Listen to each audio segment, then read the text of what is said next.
I've been in practice for over 30 years, and I wanted to put myself in a position where I could get good value from my practice, but still be able to work. And so that's how I began my process, looking on what I should do in the long run.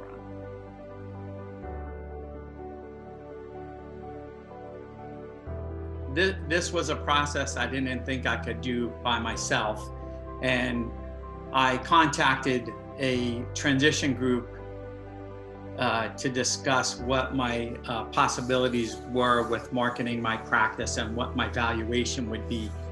And after meeting with them, they were marketing my practice in the traditional sense, like a dental office. And after speaking to my accountants, I felt that the valuation of my practice was higher than what they were telling me. So our accounting group had introduced me to TUSK. And when I met with the TUSK group, particularly Kevin and Ryan, I learned that my practice valuation was higher than what I was told, and that TUSK would market my practices as a business and not just the traditional model for a dental practice. So being marketed as a business, my valuation was much higher than if I had sold it in a traditional manner.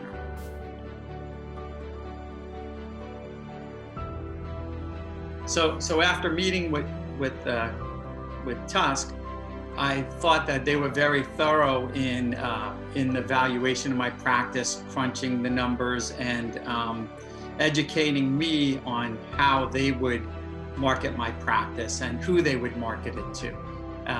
We also discussed the things that were important to me and who I would partner with. So I felt that they did a good job in introducing me to groups that would have the same goals that I had in transitioning my practice over to a group. Overall, it was very thorough, between accumulating the data, gathering photos, creating the tear sheet, and then distributing it to several groups, putting it out to market. You know, I think because it was so thorough and detailed, you know, we generated a lot of interest, and I'm not sure I would have had that same interest if I went with another group. Well, basically, through the marketing process, I just provided the data, you know, for them to formulate the tear sheet. So between photos, getting in touch with my accountant, getting them the proper financial data they needed, having a biography about me that they could market and tell people about myself. So for me, it was just providing them the information to put something together so they could market it. And, you know, it was pretty simple. What my responsibility was, Kevin had set me up with several interviews. We generated quite a bit of interest within the first 2 weeks. And I think we had over 12 interviews, right? So most of my job was just coming home and doing Zoom calls with several prospective buyers and trying to see who was the best fit for me.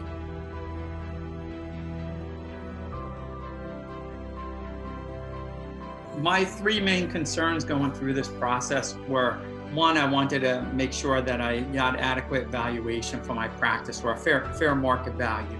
I wanted to make sure that my staff was left in good hands after I had left. And I also wanted to be able to work several more years post-affiliation. So after going through the process, you know, the group I decided with seemed to fit those goals for me. So I was very happy with the result that I, you know, the group that I partnered with.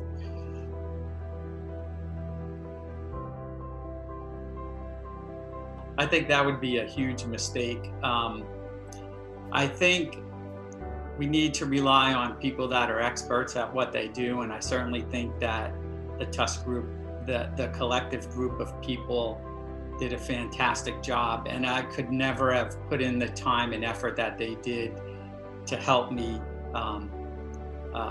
partner with another company. I think as a seller, I think you just have to have faith in the people you're working with and let them do their job. So for me, I pretty much stayed out of everybody's way, and I did my job operating my office. I provided the information they needed, but I let them do their job. And overall, it worked out great for us, and it worked out, just worked out great for everybody in general. To try and take this on yourself, I think you'd be selling yourself short, and you'll be leaving chips on the table that you wouldn't have to.